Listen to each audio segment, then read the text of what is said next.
Vamos fazer uma primeira leitura de Marcos 8. Nós leremos hoje do 1 ao 21. Obrigado. Marcos 8, de 1 a 21. Vamos ler primeiramente a palavra de Deus, depois então a gente vai para a mensagem. Marcos 8, 1 a 21, diz assim a palavra de Deus. Naqueles dias, quando outra vez se reuniu grande multidão, e não tendo o que comer, Jesus chamou os discípulos e lhes disse: Tenham compaixão desta gente, porque já faz 3 dias que eles estão comigo e não têm o que comer. Se eu os mandar para casa em jejum, desfalecerão pelo caminho. E alguns deles vieram de longe. Mas os discípulos lhe responderam: Como poderá alguém saciá-los de pão neste deserto? Então Jesus perguntou: Quantos pães vocês têm? Eles responderam: 7. Então mandou o povo assentar-se no chão, e pegando os 7 pães, partiu-os, após ter dado graças, e os deu aos seus discípulos, para que estes os distribuíssem, repartindo entre o povo. Tinham também alguns peixinhos, e abençoando-os, mandou que estes igualmente fossem distribuídos. Comeram e se fartaram, e dos pedaços restantes recolheram 7 cestos. Era cerca de 4.000 homens. Então Jesus os despediu. Logo a seguir, tendo entrado no barco juntamente com os seus discípulos, foi para a região de Dalmanuta. Os fariseus, versículo 11. Os fariseus chegaram e começaram a discutir com Jesus. E tentando, pediram-lhe um sinal vindo do céu. Jesus, porém, arrancou do íntimo do seu espírito um gemido e disse: Por que esta geração pede um sinal? Em verdade lhes digo que nenhum sinal será dado a esta geração. E deixando-os, tornou a embarcar e foi para o outro lado. 14.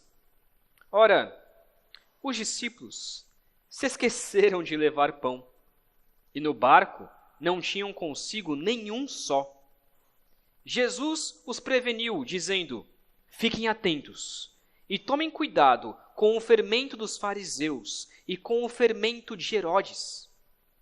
E eles começaram a discutir entre si, dizendo: Ele diz isso porque não temos pão. Jesus percebeu isso e perguntou: Por que vocês estão discutindo sobre o fato de não terem pão? Vocês ainda não percebem nem compreendem? Têm o coração endurecido, tendo olhos não veem e tendo ouvidos não ouvem? Não se lembram de quando parti os 5 pães para os 5.000? Quantos cestos cheios de pedaços vocês recolheram? Eles responderam: 12. E quando parti os 7 pães para os 4.000, quantos cestos cheios de pedaços vocês recolheram? Responderam: 7. Ao que Jesus lhes disse: Vocês ainda não compreendem? Pai querido, pedimos mais uma vez que o Senhor fale aos nossos corações para compreendermos a Tua palavra e que o Teu Santo Espírito aplique a Sua palavra ao nosso coração. Que oramos em nome de Cristo. Amém. Quem me conhece, e acho que eu já falei bastante aqui sobre isso, eu gosto muito de histórias de fantasia, como O Senhor dos Anéis, Crônicas de Nárnia e tantos outros, né? E quando você assiste um filme desse tipo, não vou nem falar dos livros, mas quando você assiste um filme desse tipo de fantasia, eu acho que você sabe que tudo o que está ali é mentira, certo? Eu acho que você sabe disso, que tudo que está ali é mentira. Apesar de, às vezes, que eu querer que fosse verdade, muitas coisas que acontecem, mas a gente sabe que é mentira. Ninguém, em sã consciência, assistiria um filme de fantasia e diria: rapaz, isso aconteceu mesmo. Eu estava lá. Se você fizer isso, você vai ser internado, obviamente. Eu creio que nos empolgamos com esse tipo de filme, pois acontece tanta coisa que nunca aconteceria na vida real. E é por isso que a gente se empolga. Porque a gente sabe que essas coisas acontecem na vida real. Então a gente assiste, porque a gente sabe que é tudo mentira, mas é divertido de assistir. Animais falantes, carros voadores, pessoas com superpoderes e armas que nunca acabam, munição. E a gente olha e fala assim: rapaz, isso é legal, é massa. Tudo é muito exagerado. Tudo é muito exagerado. O problema é quando nós queremos que as mesmas coisas, que as mesmas coisas que acontecem nos filmes, também aconteça na vida real, também aconteça conosco. Por exemplo, aquelas pessoas que agora estão na moda, né, de assistir dorama, que é esses romances da Coreia, né? Acha que vai encontrar um homem, aquele homem perfeito, que vai encontrar você no meio da rua e vai cuidar de você, você vai se apaixonar por ele, vai ter aquele romance perfeito. E aí, quando a pessoa cai na realidade, ela vê que não é bem assim. Ela vê que homens não são como nos filmes. E do contrário também. Os homens olham aquelas mulheres lindas, maravilhosas nos filmes e falam: rapaz, vou casar. Como assim? Eu posso dizer que é impossível porque eu já casei. Então não tem como. A melhor já está aqui, então não tem como você casar com outra mais bonita, né? Tá bom? Só que quando a gente olha para essas coisas em filmes, a gente acha que essas coisas serão realidades. Por exemplo, quando a gente assiste filmes de apocalipse, né? O que acontece? A gente imagina que jeito. A gente imagina que vai ser com fogo caindo do céu e coisas nesse sentido e tudo mais. Mas, normalmente, na verdade, a vida, ela não é como acontece nesses filmes. A gente pensa que se Jesus transformou água em vinho, por que ele não pode transformar também? Se Jesus curou cegos e mudos, por que ele não faz isso comigo? Cadê os milagres e os poderes de Jesus que eu assisti lá no The Chosen? O problema disso é que nós sempre vamos ficar vivendo uma ficção, esperando que um grande milagre aconteça ou algo grandioso aconteça em nossas vidas.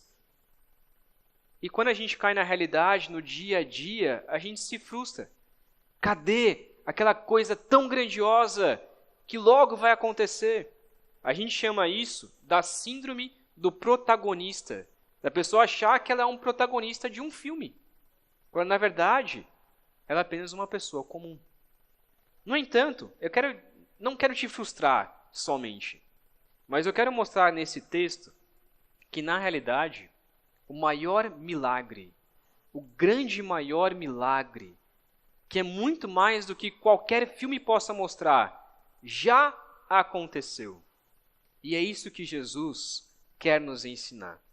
Que o grande protagonista dessa história, deste enredo, não é você, não sou eu, é o próprio Cristo Jesus. E é isso que Jesus vai nos ensinar um pouco hoje.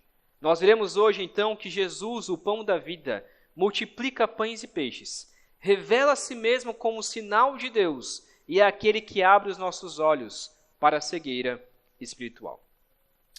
O Evangelho de Marcos, em algumas passagens, ele tem uma estrutura interessante, que é algo que nós chamamos de sanduíche marquiano. E eu sei que talvez para você não faça muita diferença saber disso. Mas o que significa esse sanduíche marquiano? Geralmente ele usa 3 histórias para concluir uma ideia. A primeira história, ele apresenta a ideia. A segunda história, ele dá um exemplo prático sobre esta ideia. E a terceira história, ele conclui, a sua ideia. Então ele volta para o que aconteceu logo no começo.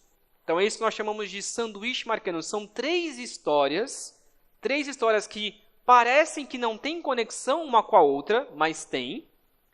E aí ele conclui então a sua ideia com essas três histórias, que é o que nós veremos então hoje. E é por isso que na leitura talvez você percebeu o que a primeira história tem a ver com a segunda história, o que a multiplicação de pães tem a ver com fariseus pedindo um sinal do céu, tem a ver com os discípulos que esqueceram de levar um pão no barco. O que essas três histórias têm a ver? É uma mesma ideia. São três histórias que, apesar de parecerem diferentes, elas aconteceram sequencialmente para mostrar sobre o maior sinal de Deus, que é Cristo Jesus. Primeiramente, então, nós veremos que Jesus tem compaixão da multidão e multiplica pão. Jesus tem compaixão da multidão e multiplica pão. Vamos ler novamente essa história rapidamente, que diz assim. Naqueles dias, do 1 ao 10, 8, 1 ao 10. Naqueles dias, quando outra vez se reuniu grande multidão e não tendo o que comer, Jesus chamou os discípulos e lhes disse: Tenham compaixão dessa gente, porque já faz 3 dias que eles estão comigo e não têm o que comer. Se eu os mandar para casa em jejum, desfalecerão pelo caminho. E alguns deles vieram de longe. Versículo 4. Mas os discípulos lhe responderam: Como poderá alguém saciá-los de pão neste deserto? Então Jesus perguntou: Quantos pães vocês têm? Eles responderam: 7. Então mandou o povo assentar-se no chão e, pegando os 7 pães, partiu-os, após ter dado graças, e os deu aos seus discípulos, repartindo entre o povo. Tinha também alguns peixinhos, e abençoando-os, mandou que estes igualmente fossem distribuídos. Comeram e se fartaram, e dos pedaços restantes recolheram 7 cestos. Eram cerca de 4.000 homens. Então Jesus os despediu. Logo a seguir, tendo entrado no barco, juntamente com os discípulos, foi para a região de Dalmanuta. Tamanha era a fama de Jesus que as pessoas começaram a seguir Jesus. E não só seguir um dia, um período de um dia, e ir para casa. Não, essas pessoas começaram a seguir Jesus e passar as noites com Jesus. E passar dias com Jesus. Deixando seus afazeres, passaram a acompanhar Jesus em tudo. Porém, tinha um problema. Se as pessoas não estavam trabalhando, e geralmente as pessoas recebiam por diária, então a pessoa trabalhava e recebia aquele valor naquele dia. E ela comprava, então, o pão de cada dia. E é por isso que Jesus ora dessa maneira, o pão de cada dia. Então, se a pessoa não estava trabalhando, o que acontecia? Não tinha comida. E isso é uma coisa que Jesus preocupou. Era muito bom que as pessoas estavam com Jesus, mas tinha esse problema. A comida estava acabando. As pessoas não tinham mais o que comer depois de 3 dias seguindo a Jesus. E por isso Jesus sente a obrigação. O texto diz que Jesus tem compaixão deles. E essa é uma das primeiras vezes que aparece aqui Jesus tendo uma compaixão de uma multidão. Nós já vimos várias vezes que Jesus teve compaixão de uma pessoa, de algumas pessoas. Mas é a primeira vez que aparece Jesus tendo compaixão de todos. Pois se ele, mesmo que ele mandasse essas pessoas embora para casa, o texto diz que eles iriam desfalecer pelo caminho, pois muitos moravam longe. E mesmo que Jesus falasse: olha, vão para casa porque a gente não tem comida, as pessoas iriam passar mal no meio do caminho.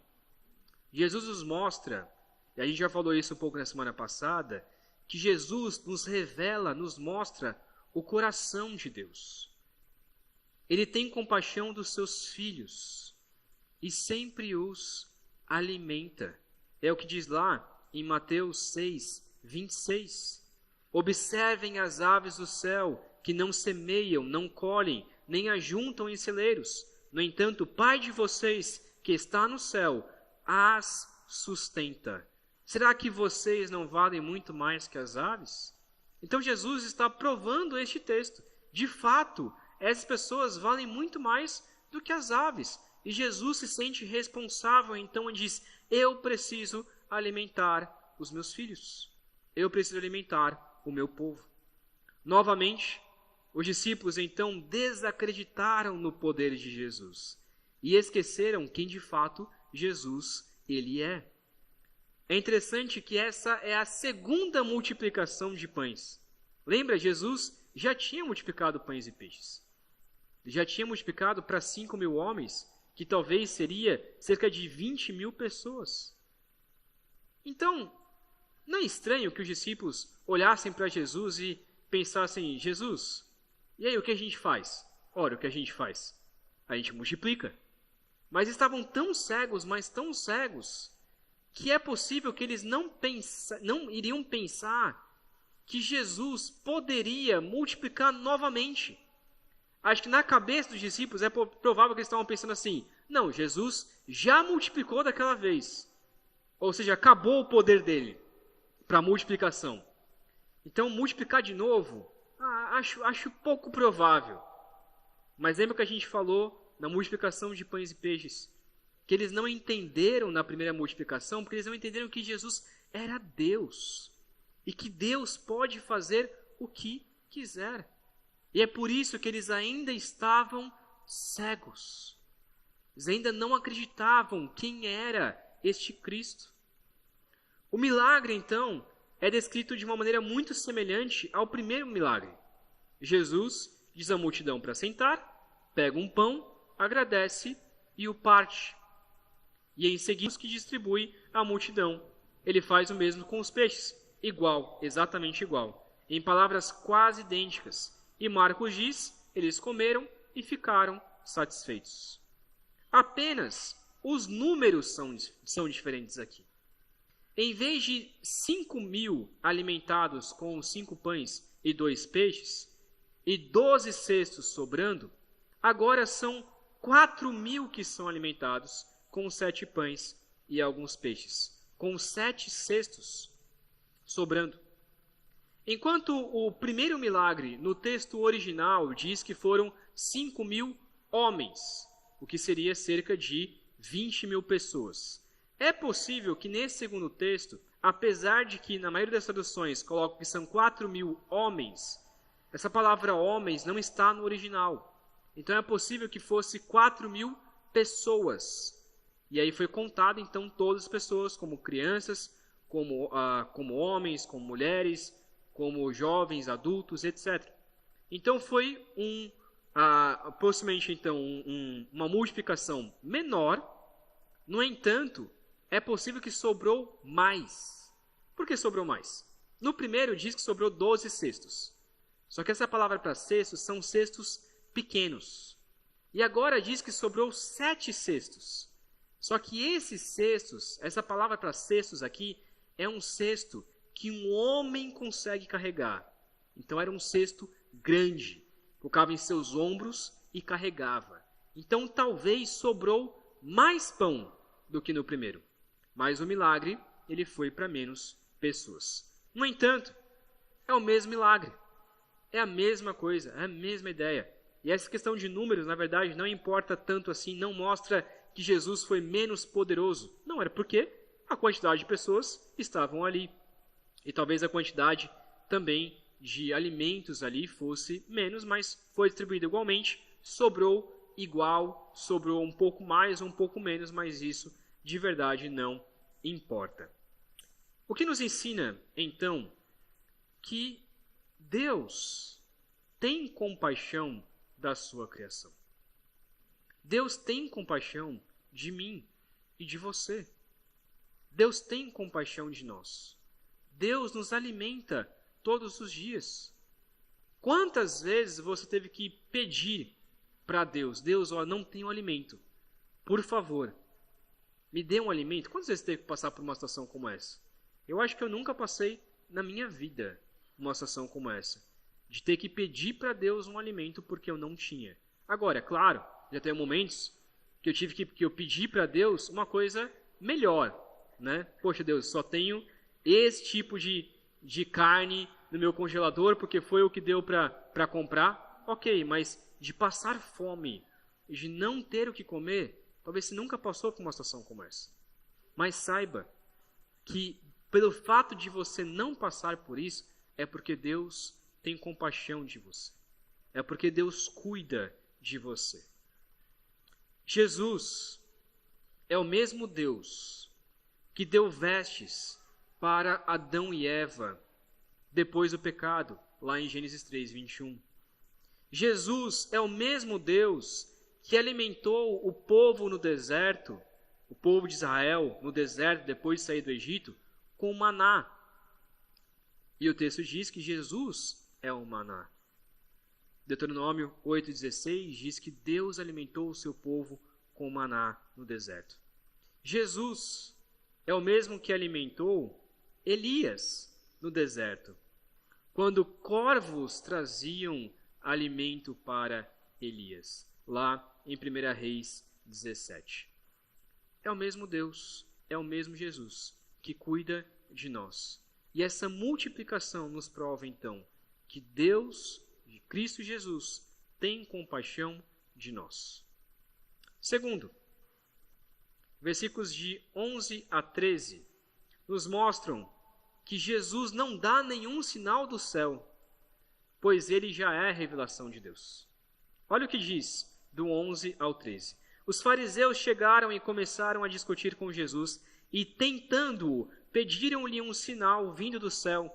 Jesus, porém, arrancou do íntimo do seu espírito um gemido e disse: por que esta geração pede um sinal? Em verdade lhes digo que nenhum sinal será dado a esta geração. E deixando-os, tornou a embarcar e foi para o outro lado. Então, quando Jesus desembarca em Dalmanuta, é uma região que é pouco conhecida pelos geógrafos, pelos estudiosos, arqueólogos. A gente não sabe muito bem o que é essa região. Jesus ele é abordado, então, novamente por um grupo de fariseus que sempre o perseguiam e sempre tentavam tentar Jesus. E Jesus é, então, tentado por eles, e eles começam a pedir: nos dê um sinal vindo do céu. Nos dê um sinal vindo do céu. Jesus suspira profundamente. Diz: por que essa geração pede um sinal? Eu não vou dar sinal algum para esta geração. Marcos, então, relata que Jesus volta para o barco e atravessa o outro lado. O sinal do céu que os fariseus pedem aqui pode ser, primeiramente, pode ser um pedido por um sinal apocalíptico do céu, como estrelas caindo do céu ou a lua ficando vermelha. Eles estão usando alguns textos do Antigo Testamento que diziam sobre esses sinais, e estão utilizando aqui: olha, nos dê um sinal. Apocalipse, para a gente ver o poder de Deus. Eles possivelmente estavam usando lá em Isaías 13:10, que diz: porque as estrelas e constelações dos céus não darão a sua luz, o sol logo ao nascer se escurecerá, e a lua não fará resplandecer a sua luz. Então, eles possivelmente estavam usando este texto para provar: olha, se você é o Messias, então nos dê um sinal aí do céu, estrelas ou algo assim. É interessante que lá em Marcos 13, 24 a 25, e nós vamos chegar nesse texto na nossa exposição, Jesus diz que chegará o dia em que esses sinais acontecerão. Diz assim: mas naqueles dias, após a referida tribulação, o sol escurecerá, a lua não dará a sua claridade, as estrelas cairão do firmamento e os poderes do céu serão abalados. O que isso significa? Deixa eu chegar lá em Marcos 13 e a gente vê o que isso significa. E é interessante que lá em Apocalipse 6:12, isso se completa, onde diz: vi quando o cordeiro quebrou o sexto selo, houve um grande terremoto, o sol se tornou negro como pano de saco feito de crina, a lua ficou toda vermelha como sangue. Então, de fato, esses sinais irão acontecer. Mas Jesus está dizendo: eu não vou dar sinal aqui e agora para vocês. Ou este céu também pode significar uma ideia para Deus. Eles estão pedindo um sinal de Deus, provando que Jesus de fato é o Messias. Agora, será que aconteceu em algum momento um sinal dos céus, uma voz dos céus, dizendo que Jesus era o Messias? Quem se lembra? Foi no batismo. Isso já aconteceu. No batismo, uma voz dos céus disse: este é meu filho amado, a quem eu tenho grande satisfação, a quem eu me comprazo. Então Jesus está dizendo: eu não preciso provar para vocês que eu sou o Messias. Eu não preciso provar para vocês que eu sou Deus. Por quê? Porque, na verdade, Jesus já estava provando. Porque ele é a revelação de Deus. Tudo aquilo que ele fazia, todas as multiplicações, todas as curas, era um sinal de que ele era o Messias. E é interessante, por isso que Jesus respira profundamente aqui, porque os fariseus estavam pedindo: olha, Jesus, nos mostre uma coisa grandiosa. Jesus está olhando para eles e fala assim: vocês não estão vendo o que eu estou fazendo? Vocês não estão vendo tudo o que eu fiz? Por que estão pedindo um sinal vindo dos céus, sendo que os céus já está aqui? O Filho de Deus está entre vocês, mas vocês estão cegos e não enxergam o grande poder, o meu grande poder. Eu estou curando, estou fazendo tantos milagres, estou multiplicando pães e peixes, estou transformando água em vinho, e vocês não percebem quem eu sou. Por que ele faz isso? Lembra no começo da história, quando eu disse, no começo da pregação, quando eu disse que a gente procura histórias maravilhosas, querem viver o extraordinário. Não, eu quero viver o extraordinário. Meus irmãos, o extraordinário já veio. E nós vivemos em Cristo. Nós não precisamos ficar esperando sinais vindos do céu, como os fariseus. Nossa, a lua ficou meio vermelha. Será que é a lua de sangue? Ah, é o Apocalipse. Está chegando o Apocalipse. Oh, não sei o que lá. A gente fica tão preocupado com essas coisas, sendo que Cristo já veio e a gente já vive o melhor de Deus. Eu falei isso na semana passada e repito. A gente canta: o melhor de Deus ainda está por vir. O melhor de Deus já veio. E é Cristo Jesus. Ele é o melhor de Deus. Ele é o extraordinário. E nós podemos crer e viver este extraordinário em Cristo Jesus. E não ficar esperando e vivendo uma ficção, aguardando as coisas acontecerem. Nós podemos viver para Cristo Jesus. E isso já é mais do que extraordinário, viver para a glória de Cristo Jesus. E por isso Jesus conclui: nenhum sinal vai ser dado a esta geração.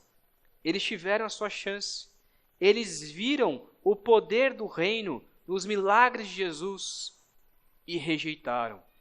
E muitas vezes nós conhecemos a história de Cristo, nós sabemos o que Cristo fez, mas nós também rejeitamos ao Senhor. Não espere por sinais. Os sinais já veio. Cristo Jesus já veio. É claro que vai existir sinais do Apocalipse, mas não é o mais importante. E claro que nós devemos clamar: Maranata, ora vem, Senhor Jesus. É claro. Mas nós devemos viver por aquilo que já aconteceu, que é Cristo Jesus, que foi algo real, e viver nessa perspectiva. Terceira parte da história. E aqui ele começa então a concluir a sua história. Jesus previne os discípulos do fermento dos fariseus, pois ele é o verdadeiro pão. Do 14 ao 21, vamos ler novamente, que diz assim: Ora, os discípulos se esqueceram de levar pão, e no barco não tinham consigo senão um só. Jesus os preveniu, dizendo: fiquem atentos e tomem cuidado com o fermento dos fariseus e com o fermento de Herodes. E eles começaram a discutir entre si, dizendo: ele diz isso porque não temos pão. Jesus percebeu isso e perguntou: por que vocês estão discutindo sobre o fato de não terem pão? Vocês ainda não percebem nem compreendem? Têm o coração endurecido? Tendo olhos não veem e tendo ouvidos não ouvem? Não se lembram de quando parti os 5 pães em 5.000 homens? para os 5.000 homens? Quantos cestos cheios de pedaços vocês recolheram? Eles responderam, 12. E de quando partiu os 7 pães para os 4.000, quantos cestos cheios de pedaços vocês recolheram? Responderam, 7. Ao que Jesus lhes disse, vocês ainda não compreendem. Jesus volta para o barco, atravessa para outro lado, e o que acontece em seguida representa um momento crítico para os discípulos. Marcos começa observando que os discípulos tinham esquecido de trazer pão. Não tinham um pão sequer. Lembra? Jesus tinha acabado de multiplicar pães e peixes. Eles não tinham um pão sequer ali. Jesus, com a sua mente ainda no encontro com os fariseus e também com a sua mente na multiplicação de pães e peixes, ele avisa, olha, toma cuidado. Cuidado com o fermento dos fariseus e com o fermento de Herodes. Fermento é o que faz um pão crescer, certo? Fermento é algo que, para nós, né, de fato, é algo bom. Deixa o pão certinho, deixa o pão fermentado. Mas se você colocar mais fermento do que o necessário, quem faz pão ou alguma coisa com massa, sabe? Leveda o pão. O pão fica ruim. Ele passa do seu ponto. Fica com gosto de fermento. Ele queima muito rápido e fica algo grande. E se você coloca mais fermento do que o necessário, fica péssimo. Você tem que jogar, então, fora. Dependendo da massa, a massa pode ficar muito mole, pode ficar muito dura e queimar. Então, muito fermento é algo ruim. E Jesus está colocando, toma cuidado com o fermento dos fariseus. Porque fermento aqui, possivelmente, significa o ensinamento dos fariseus e dos saduceus. Lá em Mateus 16, de 11 a 12, ele fala sobre esse fermento sendo um ensinamento a mais dos fariseus. Se refere a este fermento como hipocrisia. Então, o que era esse fermento? Esse fermento era algo que eles acrescentavam à palavra de Deus. Esses fariseus, que eram os líderes religiosos, eles acrescentavam algo a mais na palavra do Senhor. Graças a Deus, hoje não acontece mais isso, né? Graças a Deus isso não acontece. Claro que acontece. Muitos pastores, muitos padres, muitas religiões acrescentam sempre algo a mais à palavra de Deus. Não basta só a Escritura. É a Escritura e mais uma profetisa.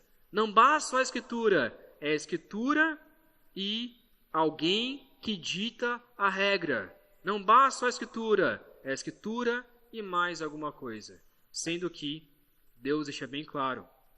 É a palavra de Deus que é a voz de Deus. Paulo diz bem claro lá em Gálatas, se alguém acrescentar algo a mais no Evangelho, que esta pessoa seja anátema, seja amaldiçoado, que é o que significa anátema. No entanto, Jesus também diz sobre Herodes, e é estranho falar sobre Herodes, e aqui há uma grande discussão sobre o que Herodes significa aqui. Herodes era um rei ali da Galileia, um autoproclamado rei da Galileia. E aqui talvez Jesus fala sobre Herodes no sentido de que ele corrompia a nação judaica com as suas leis extras, com a sua forma de governo que não era a forma de governo do Senhor. Os discípulos, entretanto, eles ficam confusos com essa analogia sobre o fermento. Eles acham que Jesus está zangado porque eles não trouxeram pão suficiente. Jesus, no entanto, responde, por que vocês estão discutindo sobre não trazer pão? Não é sobre isso que eu estou dizendo. Vocês não são culpados de ter esquecido de trazer pão. Pelo contrário, eu estou falando sobre o fermento. Eu estou falando que vocês, assim como todas as outras pessoas que ouvem esses fariseus, estão cegos espiritualmente e não enxergam o erro destas falsas religiões. Por isso ele diz, Vocês têm o coração endurecido? Vocês têm olhos e não veem? Têm ouvidos e não ouvem? Jesus usa essas palavras que são semelhantes lá de Jeremias 5:21, que é a mesma coisa, e Ezequiel 12:2. E também Jesus já tinha dito isso lá em Marcos 4, de 11 a 12, onde ele diz que ele contava parábolas para que as pessoas olhassem, mas não vissem, ouvissem, têm ouvidos, mas não ouvem. Então a palavra de Jesus está dizendo, vocês são como essas pessoas que escutam a palavra, mas não entendem por completo. E então ele aplica Isaías 6, de 9 a 10, e diz que eles estavam cegos espiritualmente. Estavam cegos espiritualmente. Os discípulos parecem, então, perigosamente perto de se tornarem como os fariseus, de acrescentarem coisas a mais. E é por isso que Jesus diz, vocês vão escutar a minha palavra, mas não vão adicionar nada à minha palavra. Curiosamente, um dos seus maiores discípulos de Jesus, talvez um dos discípulos mais queridos de Jesus, o líder dos discípulos, Pedro, foi um dos que adicionou algo à palavra. Como assim? Como assim Pedro fez isso? Sim, Pedro foi um dos que depois, lá em Atos, diz que ele começou a voltar a ser judaizante e a dizer para os gentios que eles deveriam se circuncidar. Olha, se você quer ser crente, você precisa se circuncidar. Pedro disse isso. E quem confronta Pedro? Paulo, um novo discípulo, um novo apóstolo. E ele confronta Pedro e diz, Pedro, não caia nessa falácia dos judeus. Se arrependa de ter feito isso. Eles têm uma grande discussão. Então Pedro se arrepende. E ele fez isso porque ele estava com medo dos judeus. E ele volta para a palavra. Então Pedro estava colocando fermento na massa. Mas a massa deveria voltar a ser purificada. Jesus busca então trazê-los de volta, lembrando dos dois milagres da alimentação, e ele conclui, vocês ainda não entenderam? Essa será a pergunta decisiva dos próximos 3 capítulos, enquanto os discípulos lutam com orgulho, a incompreensão e a incredulidade. E Jesus repete essa palavra, vocês ainda não estão compreendendo? Curiosamente, olha na sua Bíblia, qual que é o próximo milagre que acontece? Qual é o próximo milagre? A cura de um cego de Betsaida. Se você ler sobre essa cura, você vai ver que ela não foi uma cura imediata. Essa cura, ela foi em etapas. A gente vai ver sobre isso na semana que vem. Por que foi em etapas? Logo a seguir, nós temos a confissão de Pedro. Pedro dizendo que Jesus é o Cristo. E logo a seguir, nós temos Jesus predizendo a sua morte e dizendo que deve tomar a sua cruz. E Pedro diz que ele não deveria morrer. E a resposta de Jesus é, saia daqui, Satanás. Nós veremos isso na semana que vem. Então, o que Jesus conclui essa história nesses 3 próximos eventos, que é o que nós veremos na semana que vem. No entanto, Jesus quer mostrar que ele é o verdadeiro pão. Podemos concluir então, e faremos então algumas aplicações, que Jesus é o pão da vida, multiplica pães e peixes, revela a si mesmo como sinal de Deus e é aquele que abre os nossos olhos para a cegueira espiritual. Jesus está mostrando aqui, eu sou o pão da vida. Eu sou a verdadeira doutrina. Permaneçam em mim. Eu sou o sinal de Deus. Vocês não precisam de outro sinal, de outra revelação, porque eu já sou a revelação de Deus. E eu sou aquele que abre os seus olhos de uma cegueira espiritual. E Deus quer mostrar, na verdade, que Ele é este pão da vida. O pão puro e sem fermentos, e que todos aqueles que comerem deste pão não morrerão eternamente.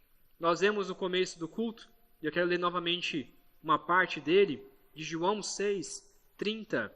Eu quero ler até também do 30 ao 33, depois do 35, depois do 48, que diz assim. João 6, 30 a 33, primeiramente, diz assim. Então eles disseram, que sinal o Senhor fará para que vejamos e creamos o Senhor? O que o Senhor pode fazer? Nossos pais comeram o maná do deserto, como está escrito, deu-lhes a comer pão do céu. Jesus lhes disse, em verdade lhes digo, que não foi Moisés quem deu o pão do céu para vocês. Quem lhes dá o verdadeiro pão do céu é o meu Pai, porque o pão de Deus é o que desce do céu e dá vida ao mundo. 35. Jesus respondeu, eu sou o pão da vida. Quem vem a mim jamais terá fome, e quem crê em mim jamais terá sede. E 48.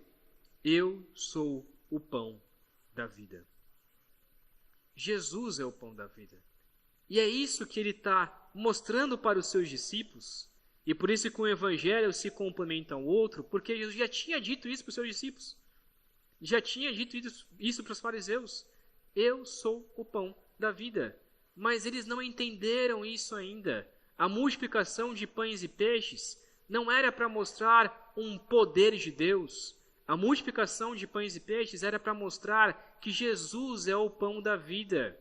E que se as pessoas comerem deste pão da vida, elas nunca mais perecerão, nunca mais morrerão. Jesus não só nos alimenta fisicamente, espiritualmente. Ele é este pão sem fermento. Este é este pão puro. E quando nós nos alimentamos de Cristo, nós temos a vida eterna. Eles pediram um sinal vindo do céu, também lá no 30. E Jesus diz, eu sou o sinal vindo do céu. Eu sou o pão que desceu do céu. Deus me enviou. E por isso vocês têm que se alimentar de mim. Algumas aplicações, então, para as nossas vidas. Por que as pessoas aguardam tantos sinais e tantos milagres de Jesus, de Deus, sendo que Ele já é a maior revelação de Deus, como diz Colossenses? Ele é o maior milagre que pode acontecer em nossas vidas. Jesus é o maior milagre que pode acontecer na minha e na sua vida. O que eu tenho que fazer para receber esse milagre? Crer em Jesus. E então você será salvo. Segunda pergunta, por que as pessoas adulteram a palavra de Deus e acrescentam algo a ela, sendo que o próprio Jesus já é a voz de Deus, já é a revelação de Deus? Você quer conhecer a verdade? Basta crer em Jesus e ler a sua palavra. A palavra de Deus é a verdade. Jesus é o caminho, a verdade e a vida. Lá em Hebreus 1:1 diz assim, antigamente Deus falou muitas vezes e de muitas maneiras aos pais pelos profetas, mas esses últimos dias nos falou pelo Filho, a quem constituiu herdeiro de todas as coisas e pelo qual também fez o universo. Versículo 3 diz, o Filho, Jesus, é o resplendor da glória de Deus e a expressão exata do seu ser, sustentando todas as coisas pela sua palavra poderosa. Depois de ter feito a purificação dos pecados, assentou-se à direita da majestade nas alturas, tendo se tornado tão superior aos anjos, quanto herdou mais excelente nome do que eles. Procuramos tantas doutrinas, tantas ideias, sendo que Cristo Jesus é a expressão exata do ser de Deus. Ele é a revelação de Deus. Ele é o Evangelho. Ele é a palavra. Como diz em João 1, 1 João 1, Verbo estava com Deus. O Verbo era Deus. Cristo Jesus é a revelação de Deus. Não busque outra coisa a não ser Cristo. Terceiro, porque as pessoas estão tão cegas neste mundo e não enxergam Jesus como Senhor e Salvador de suas vidas. Porque somente Jesus é capaz de tirar essa cegueira espiritual. Somente Jesus é capaz de tirar este nosso coração que não consegue enxergar Cristo como Senhor e Salvador. É Ele quem abre. Então, não corra a ninguém a não ser Jesus. Você quer conhecer o milagre de Deus? Vá para Jesus. Você quer conhecer a palavra de Deus, a voz de Deus? Vá para Jesus. Você quer deixar de ser cego espiritualmente e enxergar espiritualmente? Vá até Jesus. Não tem outra pessoa que pode tirar a sua cegueira espiritual a não ser Cristo Jesus. Não vou ser eu, não vai ser uma igreja específica, não vai ser uma religião específica. É Cristo. E o que nós estamos fazendo aqui é apresentando este Cristo. Vamos orar? Pai querido, obrigado, meu Deus, porque podemos crer que o Senhor revelou Cristo Jesus para nós. Ele é o pão que desceu do céu, o pão da vida. Ele multiplicou pães e peixes para revelar quem o Senhor é, para revelar a glória do Senhor para nós. Ó Pai, o nosso coração é tão endurecido que às vezes não conseguimos enxergar este grande milagre. Esperamos tantos sinais, esperamos tantas coisas, lemos notícias todos os dias esperando como se algo grandioso fosse acontecer. E de fato, algo grandioso vai acontecer no futuro. Seja amanhã, ou daqui a 2.000 anos, 4.000 anos. De fato, Cristo vai voltar e Maranata, ora vem Senhor Jesus. Devemos clamar por isso. Mas não devemos esperar os sinais pelos sinais, mas esperar a volta, segunda vinda de Cristo Jesus. E a nossa esperança e a nossa alegria já é que a primeira vinda, Cristo Jesus, já veio. Ela é concreta. Jesus já veio a este mundo. O melhor do Senhor já veio e voltará. Podemos clamar ao Senhor e pedir que o Senhor abra o nosso coração. Meu Deus, se há alguém aqui que espera um milagre do Senhor, eu te peço, ó Deus, revele Cristo a esta pessoa. Que essa pessoa conheça Jesus e tenha um encontro pessoal com Jesus. E consiga enxergar este maior milagre que é a salvação de sua vida, a salvação de sua alma. Meu Pai, também eu peço que o Senhor nos ajude a crer que Jesus Cristo é o caminho, a verdade e a vida. É o caminho, a verdade e a vida que nos leva ao Senhor, nos leva ao Pai. E se há alguém aqui que ainda não crê nisso, ó Deus, eu te peço que o Senhor abra este coração para que essa pessoa creia. E também, Pai, muitas vezes somos tão cegos, mas somente o Senhor pode arrancar dos nossos olhos aquilo que nos impede de enxergar a sua graça. Ó Pai, arranca isso que impede essa pessoa de enxergar Jesus Cristo como Messias, como Senhor, como Deus, para que ela creia verdadeiramente no Senhor, se arrependa dos seus pecados e viva para a sua glória. Meu Deus, eu peço, salva todos nós que estamos aqui, meu Pai. Não deixe com que uma pessoa que ainda não seja salva saia deste culto não crendo no Senhor. Eu peço a Deus, revele a Cristo Jesus a essas pessoas, meu Pai, para que todos nós aqui sejamos salvos pelo Senhor. Eu peço por isso, meu Deus.